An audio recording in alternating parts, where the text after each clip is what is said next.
नमस्कार, अस्सलाम वालेकुम, सत श्री अकाल, जय झूलेलाल। मैं हूं जी प्रेम मटलानी और आप देख रहे हैं हालात हाज़रा का प्रोग्राम। हकीकत ये है, इब्तिदा में आपसे दरख्वास्त है चैनल ज़रूर सब्सक्राइब करें। नाजरीन, आपने ईरान की कल्चर पुलिस या मॉरलिटी पुलिस का तो सुना ही होगा।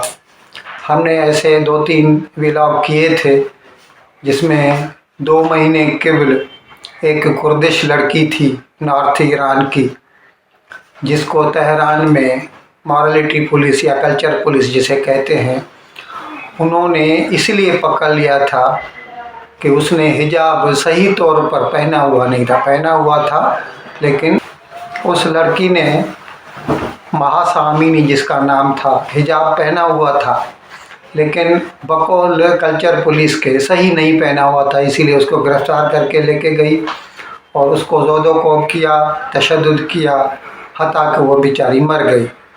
उसके बाद से तो फिर एक सिलसिला चल निकला एहतजाज का, पूरा ईरान जल उठा। अब 2 महीने के बाद पहले तो इब्राहिम रईसी जो सदर हैं ईरान के मान नहीं रहे थे, लेकिन अब लगता है कि वो भी झुके हैं, क्योंकि जब पूरा ईरान ये मांग कर रहा है तो उनको भी झुकना पड़ा है। लेकिन अभी उन्होंने जो फैसला किया है वो हाफ हार्टेड है। अभी उन्होंने सिर्फ ये फैसला किया है कि हमने ये जो कल्चर पुलिस है ये 2006 में बनाई थी। उस वक़्त का सदर था सदर महमूद अहमदी निजात। उसने ये 2006 में ये पुलिस बनाई थी। अभी उसको डिसमेंटल किया है, यानी ये पुलिस ख़त्म कर दी है। लेकिन ये कानून जो है ना, ये 1983 में बनाया गया था, जब 1979 में इस्लामी इनकलाब आया और ख़ुमैनी की हुकूमत आई, तो उसके बाद ये 1983 में ये कानून बनाया गया था, जिसके तहत लड़कियों को हिजाब पहनना लाजमी करार दे दिया गया था। अब इस कानून में कुछ तरमीम लाते हैं या ख़त्म करते हैं या नहीं करते हैं, इसके बारे में कोई चीज़ क्लियर नहीं है और हो सकता है चंद रोज़ में इसके बारे में भी गवर्नमेंट की तरफ से क्लैरिफिकेशन आ जाए। लेकिन फ़िलहाल इतना हम कह सकते हैं कि लोगों की मेहनत जो है वो रंग लाई है और फ़िलहाल उन्होंने एक कदम तो आगे बढ़ाया ही है कि उन्होंने कल्चर पुलिस को डिसमेंटल करने का फ़ैसला कर लिया है। नाजरीन, इस तरह का एक कानून सऊदी अरेबिया में भी है, लेकिन जब से ये मोहम्मद बिन सलमान, अभी वो है तो वज़ीर आज़म और क्राउन प्रिंस हैं वहाँ के, लेकिन लिटरली हुकूमत उनकी ही चलती है। उनके जो वालिद साहब हैं वो ज़्यादातर रिटायर ही रहते हैं। तो वो मोहम्मद बिन सलमान ने अभी जो कुछ सालों से पॉलिसीज़ में चेंजेस लाना शुरू कर दिया है, तो अभी उन्होंने इस कानून के ऊपर सख्ती से अमल करवाना छोड़ दिया है और इसकी वजह से उसके साथ साथ उन्होंने लड़कियों को कार चलाने की भी इजाज़त दे दी है। और भी कई वजह उसकी ये है कि ये जो फॉसिल फ्यूल्स हैं ना, इनकी ज़िंदगी कम है, यानी पेट्रोल, डीज़ल वगैरह, ये जहाँ तेल से निकलते हैं धरती के अंदर से, तो ये जो ज़खायर हैं ये अनलिमिटेड नहीं है, लिमिटेड हैं। और कह रहे हैं कि शायद 10-12 साल में बिल्कुल ख़त्म ही हो जाएंगे।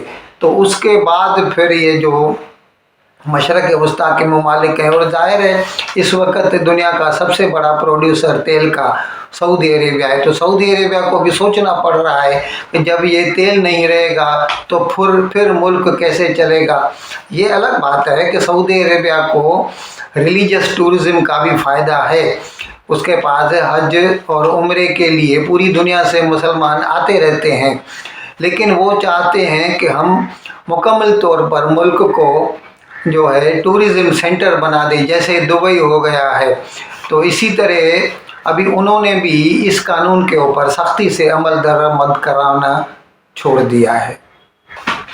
नाजरीन, हमने आपको बताया था यूरोपियन यूनियन ने और अमेरिका ने, उन्होंने मिलकर ये एक फ़ैसला किया था कि रूस से जो लोग भी तेल ख़रीदते हैं तो अभी वो उसको क्या है मुकम्मल तौर पर पाबंदी उन्होंने कोशिश की थी लेकिन लगा नहीं सके, और उसका ज़्यादातर जो हिस्सा है ना, सॉरी यूरोपियन यूनियन को भी रूस का तेल चाहिए और गैस चाहिए। खुद उन्होंने कोशिश की थी कि वो मुकम्मल पाबंदी लगाएं, लेकिन उसमें वो नाकाम हुए। तो फिर उन्होंने ये सोचा कि क्योंकि रूस कमा रहा है तेल जो है, जब से ये यूक्रेन की जंग शुरू हुई तो रूस तेल का जो भाव है पूरी दुनिया में बहुत बढ़ गया है। और पहले वो तकरीबन $70 हुआ करता था, तो वो बढ़कर $120 तक पहुंच गया है। आजकल कम है क्योंकि चीन की हालत ख़राब है कोरोना की वजह से, तो इसीलिए तकरीबन $85 फी बैरल है, $85 फी बैरल। लेकिन यूरोपियन यूनियन ने ये फैसला किया था कि रूस का जो तेल है उसके ऊपर एक मैक्सिमम एक लिमिट बना दी जाए। तो उन्होंने वो जो कैप बोले या लिमिट बोले वो मुकर्रर की थी $60 फी बैरल। और ये जो लिमिट है ये आज 5 दिसंबर है, आज से अमल में आ गई। अच्छा, ये जो लिमिट है ना, इसको वो उसके ऊपर अमल दरामद कैसे होगा? तो उन्होंने यही सोचा था कि जो शिपिंग कंपनीज हैं, जो मतलब शिपिंग टैंकर्स रखते हैं और दुनिया के एक जगह से दूसरी जगह तक तेल को ट्रांसपोर्ट करते रहते हैं, तो उनके ऊपर ये लाजमी करार दे दिया कि अगर रूस के तेल का भाव 60 से ज़्यादा हो तो उनको उठाना नहीं है। इसी तरह जो बीमा कंपनियां हैं, इंश्योरेंस कंपनीज हैं या री इंश्योरर्स हैं, उनके लिए भी ये लाजमी करार दे दिया कि वो जो है ना $60 से अगर ज़्यादा हो तो वो बीमा न करें उसका। तो अभी यूरोप के लिए तो खैर ये लाजमी हो गया, लेकिन कुछ ऐसे ममालिक हैं जो इस कानून से बच जाएंगे। अभी जैसे चीन है, चीन जो है ना वो रूस से तेल थ्रू पाइपलाइन लेता है। तो पाइपलाइन लेता है तो उसको तो शिपिंग टैंकर शिप्स की ज़रूरत ही नहीं पड़ती। और इसी तरह हिंदुस्तान जो है ना, हिंदुस्तान भी भले शिप से लेता है, यहाँ पाइपलाइन नहीं है रूस से यहाँ तक, लेकिन वो रूस से जो सौदा करता है ना, वो सौदा करता है अराइवल का, यानी आप हिंदुस्तानी बंदर पर पहुंचा कर दीजिए मुझे। उसमें रूस क्या करता है कि ऐसी शिपिंग लाइन्स हैं जो यूरोप से ताल्लुक़ नहीं रखती, यानी यूरोप के बाहर की, यानी रूस की अपनी होंगी या ऐसे कुछ ममालिक की होंगी जिनके ऊपर यूरोप का कानून नहीं लगता, तो वो लोग हिंदुस्तान को पहुंचाते रहते हैं। और इसीलिए हमने कुछ रोज़ के पहले एक प्रोग्राम भी किया था कि हिंदुस्तान ने तकरीबन 6 महीने में 35,000 करोड़ रुपया बचाया था ये रूस से सस्ता तेल खरीद के। अब जैसे लग रहा है कि अब अगर रूस ये तेल यूरोपियन यूनियन ये तेल लेना रूस का बंद कर देगी तो इसके साथ रूस का तेल और भी बच जाएगा। तो इससे लग तो ऐसे ही रहा है कि हिंदुस्तान को और सस्ता मिलेगा ये तेल। हो सकता है कि ये $40 और $50 के बीच तक हिंदुस्तान को मिल जाए। नाजरीन, ऐसी ही कोशिश एक पाकिस्तान ने भी की थी हिंदुस्तान को देख कर के हम भी खरीदें रूस से तेल।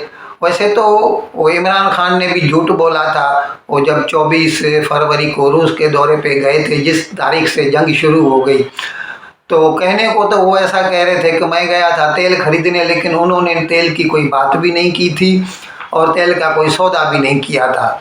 उसके बाद फिर जब पूरी दुनिया में ये बातें फैली कि हिंदुस्तान कमा रहा है सस्ता तेल लेकर, तो पाकिस्तान की ये जो मौजूदा हुकूमत है शहबाज शरीफ की, इन्होंने कोशिश की तेल खरीदने की। तो इन्होंने क्या किया कि अभी पाकिस्तान का जो मिनिस्टर है तेल का, वो गया था रूस और उनसे बातचीत की। और हमने ये भी एक प्रोग्राम किया था जिसमें रूस ने अपनी मजबूरी बताई कि भाई हम क्या है कि हमारे सौदे पहले से किए रहते हैं फ्यूचर के भी, तो इसीलिए हमारे पास फाजिल तेल नहीं है आपको देने के लिए। लेकिन उन्होंने पाकिस्तान को कहा था कि आप अपनी ज़रूरियात के मुताबिक आप हमें बता दीजिए, जैसे ही हमें तेल अवेलेबल होगा हम आपको दे देंगे।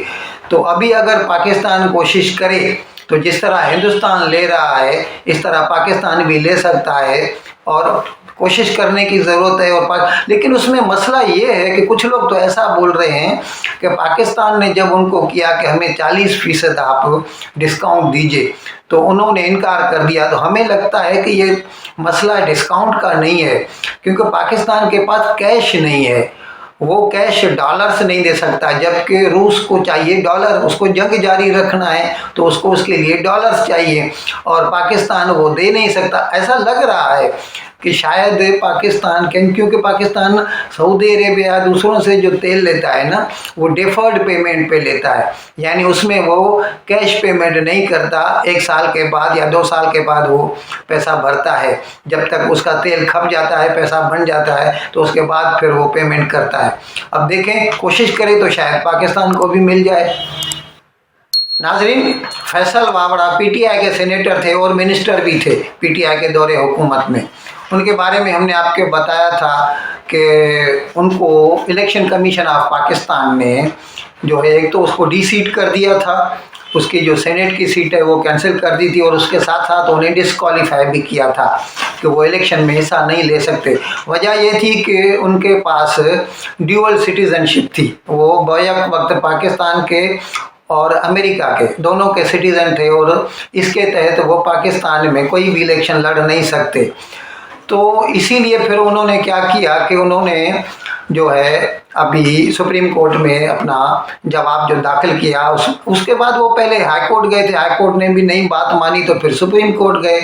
तो सुप्रीम कोर्ट में उन्होंने बताया कि हमने जो है अमेरिका की सिटीजनशिप रिनाउंस कर दी है, यानी उन्होंने अमेरिका का अपना जो है सिटीजनशिप का रिनाउंसिएशन सर्टिफिकेट पेश कर दिया।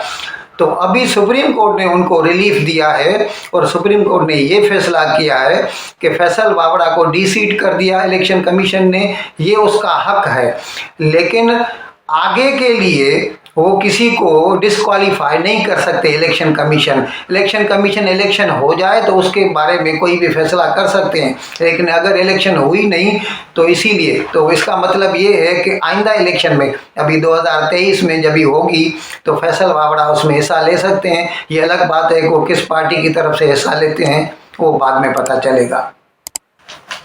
नाजरीन, पाकिस्तानी सफारत खाना काबुल में जो है उसके ऊपर जो है स्नाइपर्स ने अटैक किया था। कुछ रोज़ के पहले हमने इसके बारे में भी एक व्लॉग किया था, आपको बताया था।